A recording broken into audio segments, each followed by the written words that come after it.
Hadirin sekalian, berikutnya kita saksikan orasi ilmiah guru besar terakhir, yaitu yang berjudul Bersahabat dengan Takdir, kajian Living Quran berbasis autoetnografi.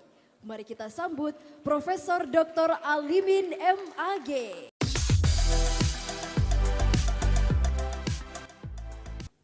Para pujangga merangkai kata, lewat puisi merayu cinta, butalah mata tidak mengapa, selama hati dipenuhi cinta.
Kebutaan yang tadinya saya anggap sebagai hambatan, ternyata ia merupakan bagian dari jembatan untuk meraih harapan. Karenanya ia tidak kuanggap sebagai musibah yang harus diratapi, karena sejatinya ia adalah jalan anugerah ilahi yang harus aku syukuri. Sahabat dengan Takdir adalah cerita tentang pengalaman pribadi saya meresepsi Al-Quran untuk mengatasi potensi gangguan psikologis dan kesulitan-kesulitan motorik selama menuju dan menjalani kehidupan difabel, terutama 7 tahun. Pada tahun 2005, saya divonis akan mengalami kebutaan karena retinitis pigmentosa, suatu kelainan pada mata di mana retina mengalami disfungsi secara evolutif sehingga mengakibatkan perburukan penglihatan secara progresif. 10 tahun kemudian nampaknya prediksi itu segera akan terjadi pada tahun 2015. Penglihatan saya semakin memburuk, saya sudah kehilangan daya untuk membaca, menulis dan berkarya. Dan pada saat itu sebenarnya seolah saya berkata bahwa harapan untuk menjadi seorang guru besar sudah hilang. Menjalani kehidupan di ambang kebutaan, sedih, cemas, putus asa, seringkali datang membayang. Untuk itu saya selalu dan bekerja keras untuk menata hati dengan melakukan aktivitas-aktivitas yang saya yakini bisa menenteramkan. Berzikir, berdoa, berkontemplasi di waktu-waktu tertentu, terutama di sepertiga malam. Keberangkatan saya umrah pada awal 2016 juga antara lain untuk tujuan itu. Saya ingin sekali melihat Ka'bah meski dengan pandangan saya yang tersisa, sambil mengucap talbiyah sekitar Ka'bah di tempat semestinya. Tunaikan niat untuk berdoa di tempat mustajab. Ku minta kepada Allah kesembuhan. Seandainya kesembuhan itu baik untuk saya. Dan dengan penuh kepasrahan aku berkeluh kesah dan mengadu kepadanya. Ya Allah, andai kebutaan itu menjadi takdirku, lapangkan dadaku dan jadikanlah ia sebagai jalan anugerahmu, jalan ridho. Renungan demi renungan kulakukan menuntun saya menemukan banyak alasan untuk tetap bersyukur. Tidak terhitung anugerah yang ia berikan tanpa ku minta. Saya hanya kehilangan penglihatan dari 5 indera yang ia berikan. Itu pun setelah saya melihat tanda-tanda kebesarannya di alam raya ini selama 40-an tahun. Saya mengalami semua ini setelah menjalani internalisasi nilai, terutama nilai-nilai Al-Quran dalam proses pendidikan yang panjang.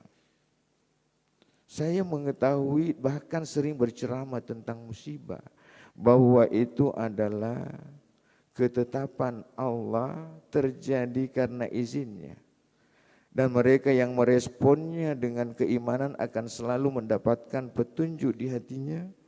Dengan takwanya ia akan selalu mendapatkan solusi untuk setiap kesulitannya. Dan dengan kesabarannya Allah akan selalu bersamanya. Dan dengan tawakal Allah akan mengantarnya untuk menggapai harapan dan cita-citanya. Saya tahu lebih banyak difabel yang tidak terhalangi oleh keterbatasan fisiknya untuk berkarya bahkan berprestasi gemilang.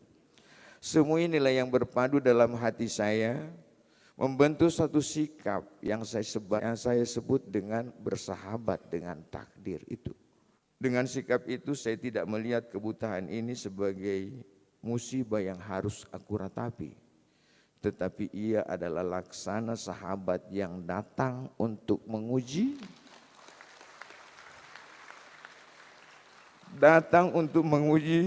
dengan satu kesulitan sebelum ia menyerahkan banyak kebaikan dan kemudahan. Karenanya tidak kuidentifikasi diri sebagai manusia malang, tapi saya adalah hamba pilihan. Pada tahun 2016, matahari telah pergi meninggalkan aku di alam tanpa sinar. Di depan mataku hanya ada gelap, menutupi semua bentuk dan warna. Kebutaan betul-betul sudah menjadi kenyataan dalam hidupku. Tapi dalam kegelapan itu, bisikan demi bisikan datang dalam sanubariku, mengisi waktu-waktuku yang sepi dengan mendengarkan kalam-kalam ilahi, berusaha menghafalnya ayat demi ayat, halaman demi halaman. Dan tak lupa kami mendiskusikannya dengan teman-teman akademis yang tergabung dalam satu wadah Research and Academic Writing Institute. Kegiatan itulah yang memantik ide dan gagasan dan menarik untuk ditulis. Dan menumbuhkan kembali asa dan semangatku untuk berkarya. Dan pada akhirnya Allah memberikan petunjuk untuk melakukan itu. Cara dan media yang sangat unik dan tak pernah terpikirkan oleh siapapun. Sepotong triplex bekas saya lilit dengan karet. Lalu karet itu menimbulkan garis-garis di atas permukaan kertas.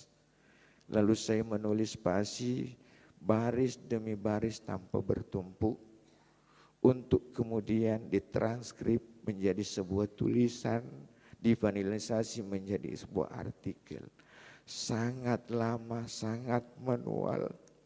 Tetapi itu kulakukan dengan kesabaran selama bertahun-tahun.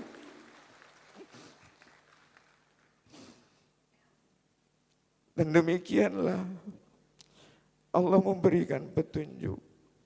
Dan demikianlah saya memaknai Al-Quran, ayat-ayat Al-Quran dan mengambil maknanya.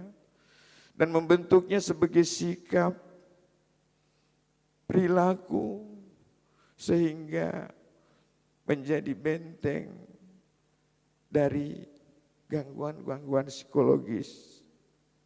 Bukan hanya itu. Ternyata lebih dari itu. Allah menjadikan kebutaan ini sebagai bagian untuk mendapatkan dua anugerah yang istimewa. Saya menjadi seorang hafiz dan meraih guru besarku. Cerita detail tentang pengalaman ini, cerita detail tentang dua pencapaian ini, berikut suka duka yang menyertainya tentu terlalu panjang untuk waktu yang sempit ini. Tapi saya kembali pada konteks akademisnya, bahwa apa yang saya sudah paparkan ini adalah sudah cukup untuk menjadi contoh autoetnografi yang saya maksud layak untuk dijadikan kajian akademik dalam bingkai kajian Living Quran, bahkan dalam kajian akademik secara umum. Dan ini adalah peluang dan sangat realistis, karena saya kira kita semua mempunyai pengalaman-pengalaman terbaik dalam melaksanakan kegiatan-kegiatan kita, baik sebagai akademisi maupun sebagai praktisi. Eksplorasi pengalaman-pengalaman itu dalam format kajian akademik akan mengungkap hal-hal baru yang selama ini menjadi untold story. Dan itu akan memberikan inspirasi kepada orang lain, merefleksikan tata nilai, kepahlawanan, kedermawanan, perjuangan dan seterusnya. Bahkan itu bisa dijadikan dasar untuk merumuskan rekomendasi, baik dalam konteks kebijakan maupun dalam konteks akademik. Pada akhirnya saya mengatakan bahwa sikap bersahabat dengan takdir sebagai resepsi yang sebagai sikap yang tumbuh dari resepsi Al-Quran yang saya lakukan sudah sangat membantu saya untuk melewati kesulitan-kesulitan selama menuju dan menjalani kehidupan difabel. Dengan sikap itu, kebutaan yang tadinya saya anggap sebagai hambatan, ternyata ia merupakan bagian dari jembatan untuk meraih harapan. Karenanya ia tidak kuanggap sebagai musibah yang harus diratapi, karena sejatinya ia adalah jalan anugerah ilahi yang harus aku syukuri.